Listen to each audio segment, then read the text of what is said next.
If you want to share an Excel sheet on Google Drive, you're in the right place. In this video, I'll show you a simple step-by-step method to upload your Excel file, share it with the right people, and choose the correct access level so they can view, comment, or edit it.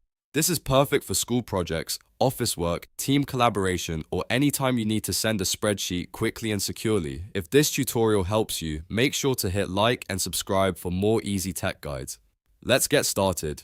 First, open your browser and go to drive.google.com and sign in to your Google account. Once you're inside Google Drive, look at the top left corner and click the New button. From the drop-down menu, choose File Upload. A file picker window will open on your computer. Now locate the Excel file you want to share, click on it, and then press Open. After that, Google Drive will begin uploading the file, and you'll see the progress in the bottom right corner of the screen. Once the upload is complete, find the Excel file in your drive and select it. With the file selected, go to the top menu and click the Share button. A sharing window will appear where you can type in the recipient's email address. After entering the email, click the permission drop-down next to the email field. Here, you can choose whether the person should be an editor, commenter, or viewer.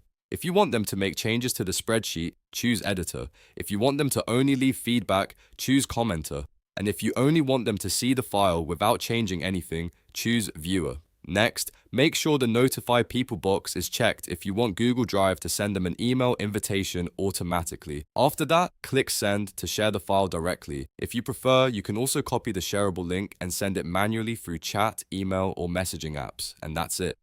Your Excel sheet is now shared on Google Drive. This is one of the easiest ways to collaborate on spreadsheets without sending attachments back and forth. If you found this helpful, please like the video, subscribe to the channel, and turn on notifications so you don't miss the next tutorial. Thanks for watching, and I'll see you in the next one.